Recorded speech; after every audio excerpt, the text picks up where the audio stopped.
Bismillahirrahmanirrahim. Assalamualaikum warahmatullahi wabarakatuh. Selamat pagi, salam sejahtera untuk kita semuanya, Bapak Ibu semuanya. Pagi hari ini, tanggal 3 Juni 2026, kembali BPS Kabupaten Wonogiri akan merilis dua indikator penting yang setiap bulan kita rilis begitu di tanggal 3 Juni, hari Rabu ini, yang kita rilis pertama ada seperti biasa perkembangan indeks harga konsumen atau inflasi kondisi Mei 2026, dan kemudian yang kedua nanti adalah perkembangan pariwisata kondisi April 2026. Bapak Ibu semuanya, para pemirsa live streaming BPS Kabupaten Wonogiri pada rilis kali ini, dan juga kami ingin menyapa juga teman-teman wartawan yang selalu mengamati dan juga memperhatikan rilis kami. Terima kasih atas kerjasamanya selama ini yang sangat koordinatif begitu. Kita bisa menyampaikan indikator-indikator dan kemudian bisa Bapak Ibu wartakan dalam pemberitaan. Ini merupakan suatu kontribusi kita bersama bagaimana kita bisa membangun dan juga bisa berkontribusi untuk menyampaikan perkembangan harga, terutama inflasi dan juga pariwisata di Kabupaten Wonogiri yang kita cintai ini. Inflasi di bulan Mei 2026 kita mengalami inflasi, dan ini semua kabupaten kota 9 di Provinsi Jawa Tengah juga mengalami, di mana di Kabupaten Wonogiri terjadi inflasi sebesar 0,30%, merupakan inflasi yang cukup tinggi, ya, tertinggi ketiga setelah Kabupaten Cilacap 0,31 dan juga Kabupaten Kudus, maaf, tertinggi keempat ternyata 0,31 di Kudus, dan Kota Surakarta juga mengalami inflasi 0,31 di bulan Mei 2026. Dengan inflasi mantuman atau bulanan di 0,3, maka inflasi year to date kita di Kabupaten Wonogiri sebesar 1,18, Bapak Ibu. Ini cukup lumayan begitu. Inflasi kita 1,18 sepanjang 5 bulan dari Januari sampai dengan Mei. Kemudian inflasi year on year-nya juga kita sudah tembus di angka 3, yaitu tepatnya 3,02%. Kalau kita bandingkan secara nasional, di mana inflasi nasional di bulan Mei itu 0,28, kemudian inflasi year to date nasional 1,35, lebih tinggi dibandingkan dengan inflasi Wonogiri masih. Terus kemudian inflasi year on year-nya 3,08 juga masih lebih tinggi dibandingkan dengan inflasi Wonogiri. Nah, kalau secara average Provinsi Jawa Tengah di bulan Mei itu inflasi mantumannya itu sebesar 0,23% dan inflasi year to date 1,19, sedikit lebih tinggi dibandingkan dengan Wonogiri, dan inflasi year on year-nya ini yang lebih rendah ya dibandingkan dengan Wonogiri, di mana inflasi Jawa Tengah itu year on year-nya sebesar 2,85. Jadi dari gambaran ini kita bisa lebih lanjut bisa menyampaikan di sini yang inflasi mantuman 0,3 itu lebih disebabkan karena ada pergerakan di makan, minum, dan tembakau, yaitu di kelompok pengeluaran yang pertama yang mengalami inflasi sebesar 0,24 dengan andil inflasi 0,09. Kemudian juga ada inflasi yang cukup signifikan dan tinggi itu di inflasi informasi, komunikasi, dan jasa keuangan, mengalami inflasi 1,65 dengan andil inflasi juga sama, yaitu 0,09. Kemudian yang kedua yaitu terjadinya inflasi pada penyediaan makan minum restoran atau ini adalah komoditi-komoditi makanan jadi begitu dengan mengalami inflasi sebesar 1,15 dengan andil 0,11. Ini yang tertinggi ternyata di kelompok yang 10. Kemudian ada juga yang mengalami inflasi di bulan Mei adalah perumahan, listrik, air, bahan bakar rumah tangga atau kelompok pengeluaran yang ketiga dengan inflasi sebesar 0,54 dan andilnya 0,06%. Kemudian ada juga inflasi yang terjadi pada kelompok kesehatan, kelompok perlengkapan, peralatan, pemeliharaan rutin rumah tangga di kelompok 4 juga mengalami inflasi 0,114%. Jadi di kelompok transportasi, yaitu di kelompok ke-6, itu kita masih beruntung di mana terjadi deflasi 0,39 minus ya, deflasi. Ini lebih disebabkan karena memang adanya penyesuaian tarif terutama untuk angkutan luar kota yang sudah mulai kembali normal kira-kira begitu. Dan kemudian perawatan pribadi dan jasa lainnya juga mengalami deflasi ya. Termasuk harga emas di sini di mana deflasinya 0,63 dengan andil minus 0,05. Jadi ini sepertinya sudah mulai terasa ya, inflasi dengan perkembangan geopolitik, kemudian kurs ya, dolar terhadap rupiah yang di mana rupiah itu sudah mulai makin melemah, ini juga sepertinya ada pergerakan-pergerakan inflasi di beberapa kelompok yang notabene secara basic adalah komoditi-komoditi core inflasi. Ini yang perlu kita waspadai Bapak Ibu semuanya karena inflasi setelah setelah periode Lebaran di Maret itu, setelah juga di April yang lalu kita sempat mengalami deflasi, tetapi kemudian di bulan Mei ini kembali kita mengalami inflasi yang cukup tinggi yaitu 0,3. Ini yang perlu kita waspadai. Kemudian komoditi-komoditi apa yang dominan menjadi andil inflasi maupun andil deflasi, di mana andil inflasi yang tertinggi ini bawang merah. Bawang merah mencapai inflasi dengan andil 0,12, ini tinggi sekali. Kemudian cabai rawit 0,08 andilnya, beras sudah mulai naik ini beras dengan andil sebesar 0,05, laptop, notebook 0,05 juga. Ini laptop dan notebook ini Bapak Ibu juga harus kita kasih catatan karena sudah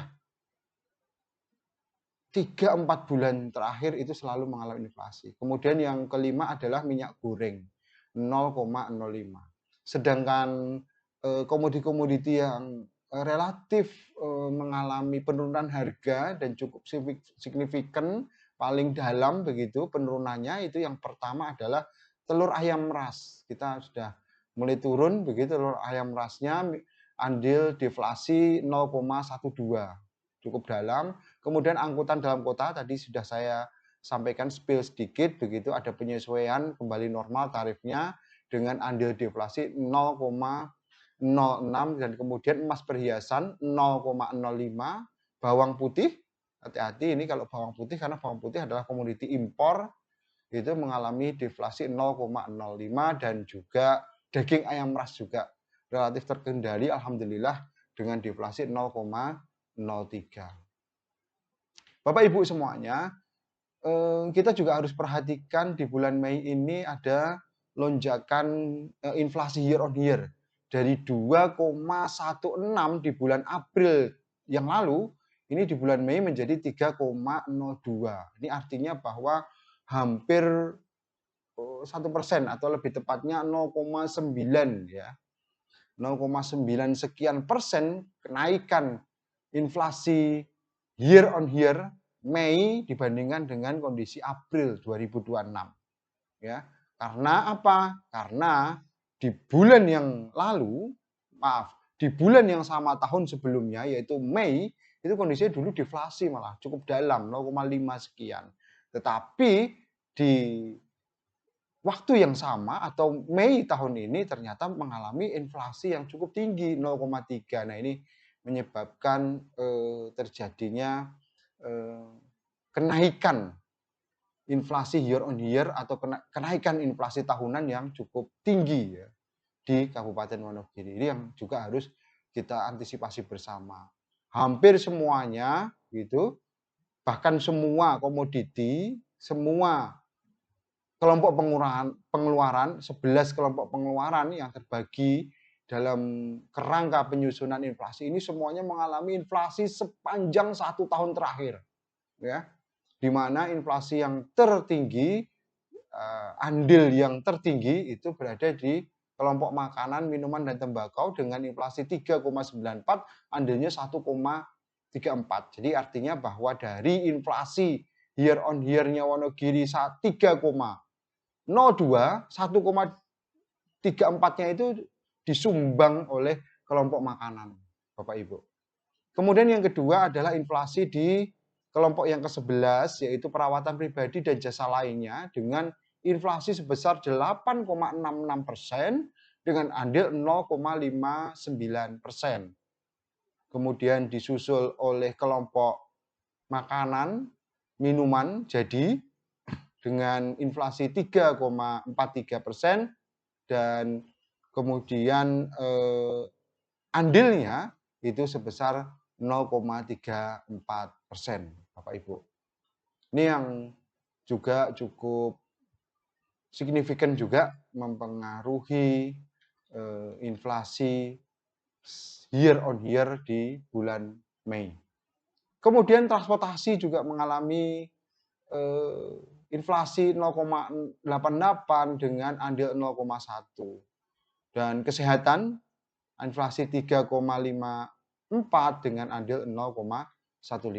Jadi semua kelompok tentu saja pada bulan Mei secara year on year mengalami kenaikan atau inflasi sehingga menyebabkan di Kabupaten Wonogiri terjadi inflasi yang cukup signifikan kenaikannya antara bulan Mei terhadap bulan April secara year on year atau secara tahunan. Nah, 5 komoditi dengan andil inflasi deflasi tertinggi year on year itu yang pertama adalah emas perhiasan dengan andil 0,55, kemudian beras ya. Ini menjadi early warning bagi kita karena beras ternyata sebagai lumbung padi Wonogiri masih belum bisa menjadikan komoditi beras adalah komoditi yang mempunyai kepastian harga begitu. Mempunyai kepastian harga sehingga selama panjang 1 tahun itu harga beras itu menjadi komoditi kedua yang mengalami kenaikan inflasi dengan andil yang tertinggi kedua. Setelah emas perhiasan, kemudian beras dengan andil 0,26%, kemudian daging ayam ras 0,24. Walaupun sekarang daging ayam ras itu cukup melandai harganya, inflasinya juga cukup stabil, bahkan deflasi di bulan Mei, tetapi kalau kita capture itu sepanjang 1 tahun, daging ayam ras itu cukup menyumbang inflasi. Ini yang juga perlu menjadi perhatian. Cabai rawit 0,22 andilnya. Kemudian minyak goreng 0,15. Di sisi lain, komoditi yang mengalami deflasi dan cukup terkendali, yang pertama adalah bawang putih, Bapak Ibu. Bawang putih saya kira sepanjang 1 tahun memang tidak ada gejolak harga yang berarti di komoditi ini, Bapak Ibu.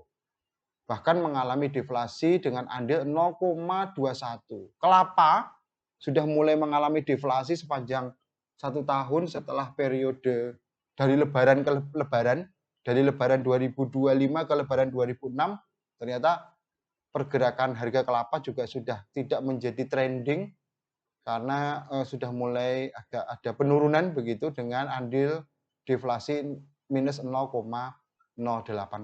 Kemudian telur ayam ras, andil deflasi minus 0,04, sabun cair cuci piring 0,03, dan sabun deterjen bubuk juga mengalami deflasi 0,03. Bapak Ibu, demikian ringkasan inflasi Mei 2026 dapat kami sampaikan sekali lagi bahwa di bulan Mei kita di Wonogiri mengalami inflasi month-to-month 0,3, kemudian inflasi year on year kita sebesar 3,02, menjadi early warning tersendiri bagi kita, dan inflasi year to date kita di angka 1,18 begitu. Tentu saja kita tetap harus melihat target inflasi di mana sepanjang 1 tahun di 2026 ini target inflasi kita itu adalah 2,5 plus minus 1. Artinya dari rentang 1,5 sampai dengan 3,5. Ini yang harus kita antisipasi bersama supaya nanti inflasi tahunan kita secara kalender bisa memenuhi ekspektasi yang diharapkan oleh pemerintah. Penyumbang utama inflasi bulan Mei 2026 month-to-month itu adalah kelompok penyedia makan minum atau di kelompok ke-10 ini dengan andil 0,11. Dengan komoditas penyumbang utamanya yaitu adalah komoditas yang mengalami deflasi ya. Ini adalah bawang merah. Kemudian penyumbang utama inflasi bulan Mei secara year on year, kalau tadi month to month, sekarang year on year itu adalah yang pertama kelompok pertama, kelompok ke-1, makan, minum, dan tembakau dengan andil 1,34, komoditi penyumbang utamanya yaitu komoditi beras, ini yang cukup mengkhawatirkan. Kemudian kelompok perawatan pribadi dan jasa lainnya, ini adalah kelompok ke-11 dengan andil inflasi 0,59, penyumbang utamanya adalah emas perhiasan. Kelompok penyedia makan minum itu adalah penyumbang inflasi yang ketiga dengan andil sebesar 0,34. Ini merupakan kelompok pengeluaran ke-10 dengan penyumbang komoditinya yang menyebabkan inflasi adalah nasi dengan lauk. Sekali lagi demikian, inflasi kita di angka 0,3 di bulan Mei. Mudah-mudahan kita bisa terus mengendalikan inflasi ke depan karena isu geopolitik, kemudian pelemahan nilai rupiah terhadap dolar ini juga saya yakin ini bisa memicu ya terjadinya kenaikan harga di pasaran karena ada beberapa komoditi-komoditi bahan pokok yang kita memang masih mengandalkan impor. Contoh seperti bawang putih, mungkin beberapa sebagian gula pasir dan lain sebagainya, ini yang harus kita waspadai bersama Bapak Ibu. Maaf. Kemudian yang kedua atau yang terakhir adalah perkembangan pariwisata. Kabupaten Wonogiri ini merupakan angka pariwisata sampai dengan bulan April 2026, di mana di bulan April setelah kemarin di bulan Maret itu mengalami peak season, baik Wonogiri sebagai asal Wisnus maupun Wonogiri sebagai destinasi atau tujuan Wisnus, ternyata di bulan April ini kembali lagi grafiknya sepertinya mengalami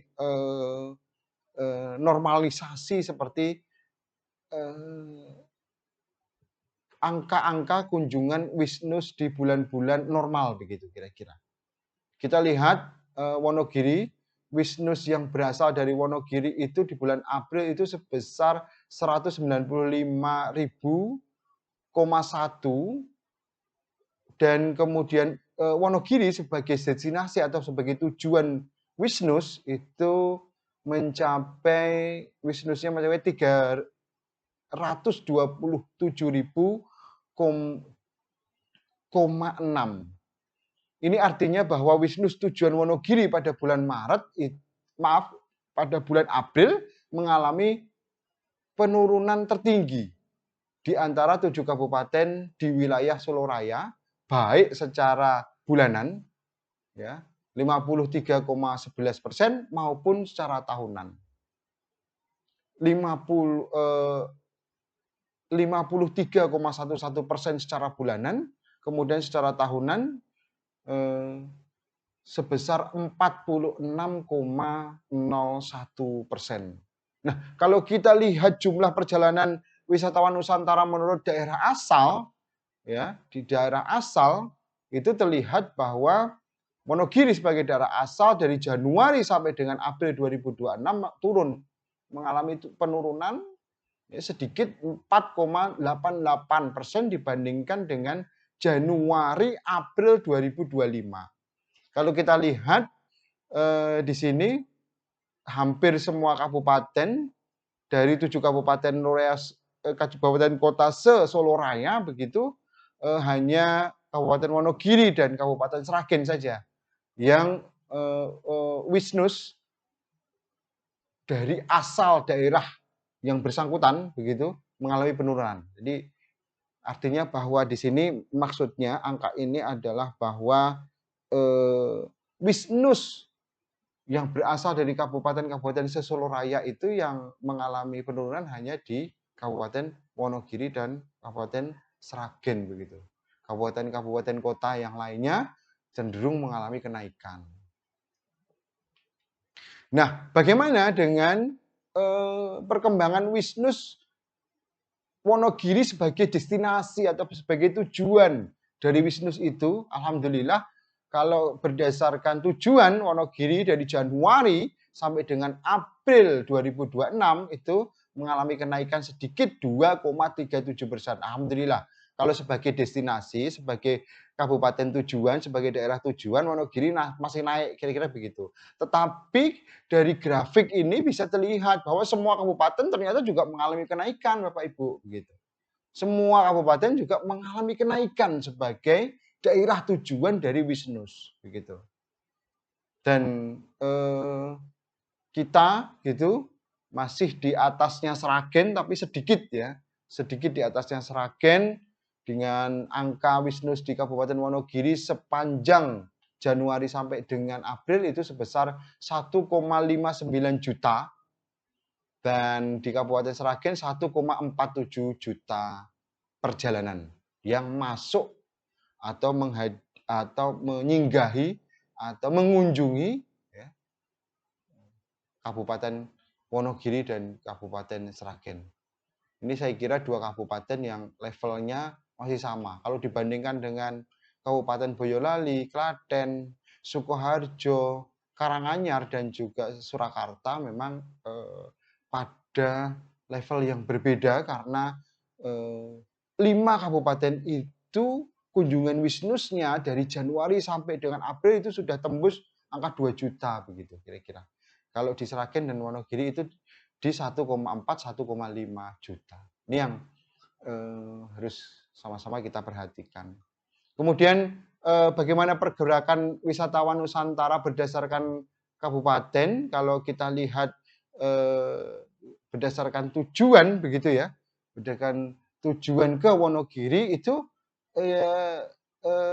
yang dari Wonogiri itu sebagian besar ternyata Bapak Ibu itu 62,37 ribu itu berasal dari Sukoharjo Bapak Ibu. Kemudian yang kedua berasal dari Karanganyar. Kemudian yang ketiga dari Surakarta atau dari kota Solo. Nah, kalau dari kabupaten kota lain selain dari Subo Wonoslaten itu perjalanannya memang ada ya yang dari selain Subo Wonoslaten itu perjalanan yang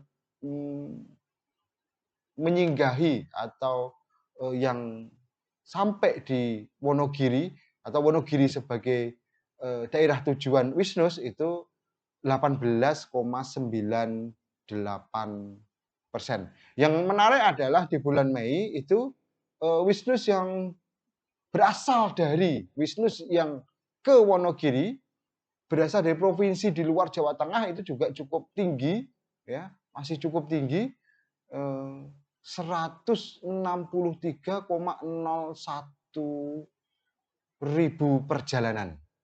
Ini cukup tinggi. Jadi pergerakan wisatawan Nusantara atau wishlist tujuan Wonogiri didominasi oleh wisatawan dari provinsi Jawa Tengah, ya. Kalau kita persentasekan 50,24% itu dari Jawa Tengah, yang terbesar adalah dari Kabupaten Sukoharjo, Kabupaten Karanganyar, Kota Solo, Klaten, dan kemudian Boyolali. Kemudian tingkat hunian kamar atau TPK April 2026, ya. Di bulan April ini memang masa-masa masih liburan begitu, jadi TPK-nya kita juga naik cukup tajam. Ini mengindikasikan memang adanya perbaikan, ya, dari tingkat hunian kamar hotel kita yang sebesar 26,61% tingkat huniannya, dan ini mengalami kenaikan yang cukup signifikan, 2,57 poin mantuman dibandingkan dengan bulan Maret 2026.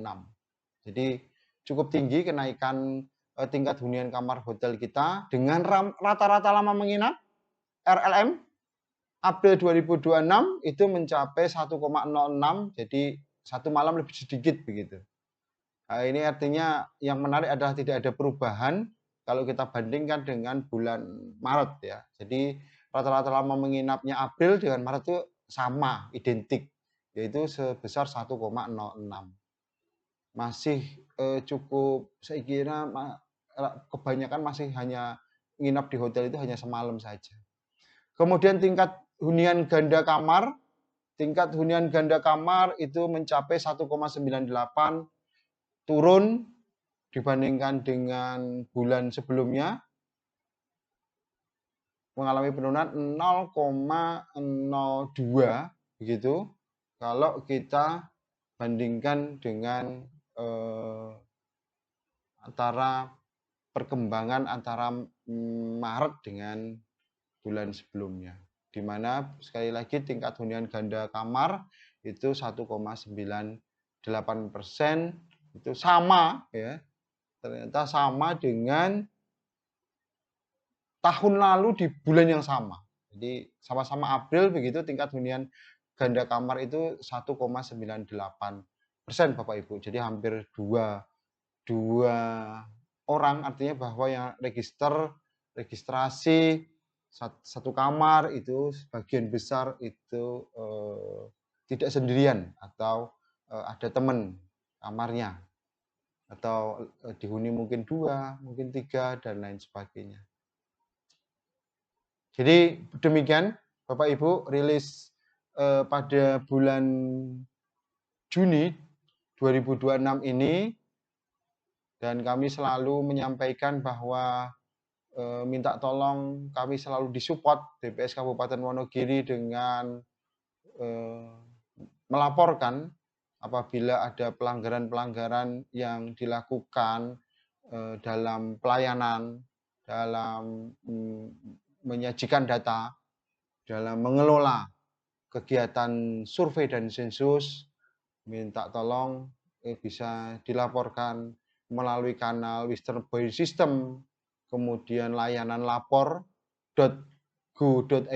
bisa Bapak Ibu laporkan, yaitu layanan pengaduan aspirasi terhadap permintaan informasi yang dikelola oleh kantor. Dan kemudian juga kami selalu siap sedia untuk menyajikan data-data statistik yang terkini dan terpercaya lewat website yang kami miliki di bps.go.id dan juga bpswonogirikap.bps.go.id, ya, di website BPS Kabupaten Wonogiri gitu. Dan juga kami juga selalu menyediakan dan siap untuk melayani Bapak Ibu dalam layanan data lewat WA di kami sebut sebagai Puspa begitu, Pusat Pelayanan Data via WA yang berada di nomor 0851 7530 3312. Kemudian WITAP Wonogiri In Touch, data strategis Kabupaten Wonogiri dalam satu genggaman.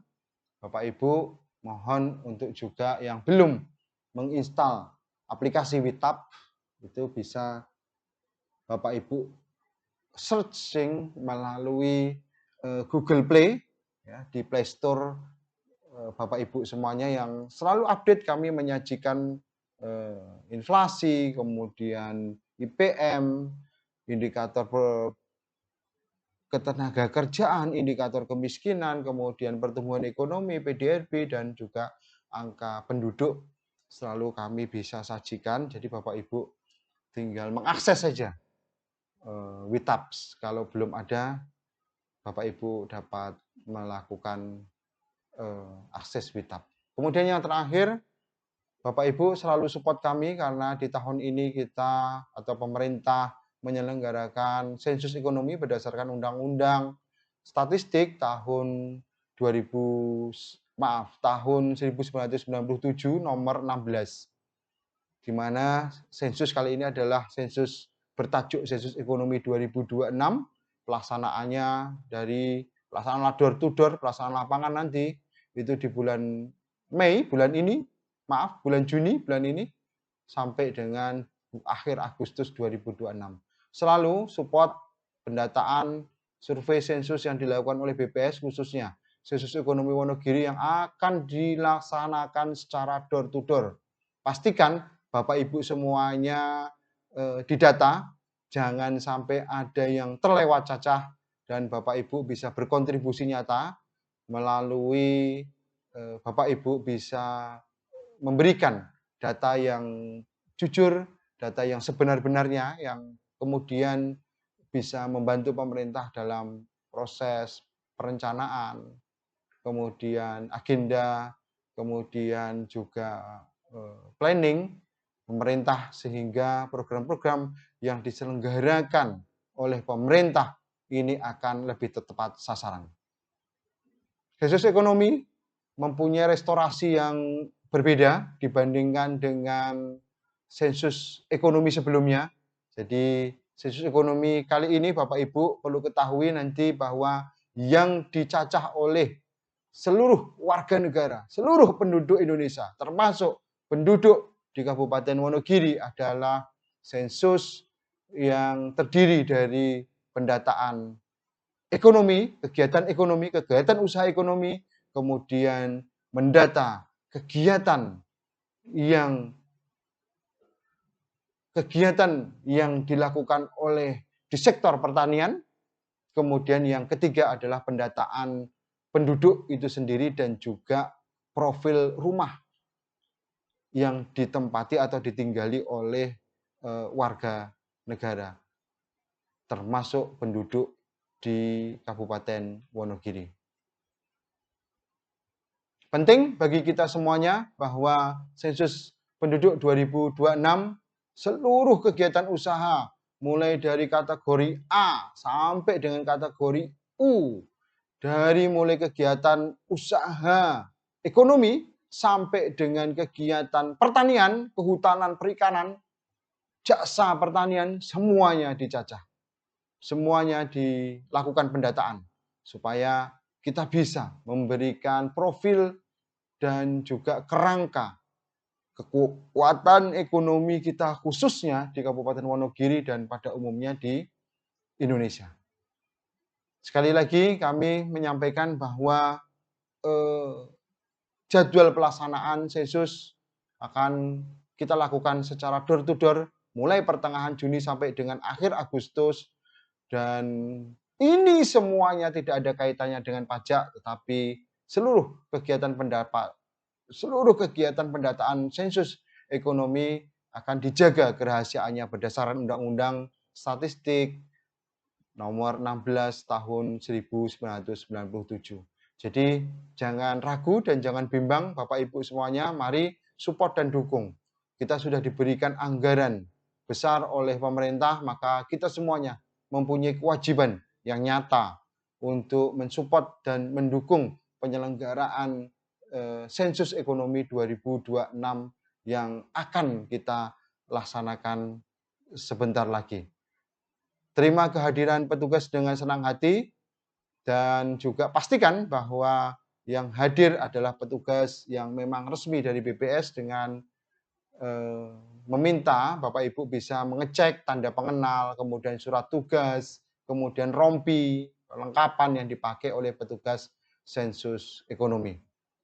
Data apa saja yang dihasilkan? Tentu saja sekali lagi peta ekonomi Indonesia bisa terwujud, kemudian analisis sektoral, sektor-sektor mana yang menjadi keunggulan, ya, snapshot ekonomi, ya, ekonomi hijau, kemudian ekonomi kewilayahan, skala usaha, kita akan capture semuanya sehingga kita akan mendapatkan real data yang update, real data yang akurat sehingga pendataan ekonomi kita ke depan, perencanaan yang mudah-mudahan bisa lebih tepat sasaran lagi dan juga manfaat-manfaat lain ya dari program-program pemerintah. Saya kira semakin hari semakin ke sini harus kita selalu update supaya seluruh program pemerintah itu bisa kita laksanakan dengan sebaik-baiknya dan pemerintah bisa merencanakan dengan seakurat mungkin berdasarkan kebutuhan dan juga kepentingan masyarakat warga negara Indonesia dan khususnya di warga masyarakat Kabupaten Wonogiri. Terima sekali lagi kedatangan petugas sensus. Jangan lupa ya untuk memberikan dan juga terbuka terhadap pendataan sensus ekonomi 2026 ini akan menjadikan kita Wonogiri menjadi lebih baik lagi berdasarkan data yang akurat. Matur suwun atas perhatian Bapak Ibu semuanya. Terima kasih dan kami akhiri. Assalamualaikum warahmatullahi wabarakatuh.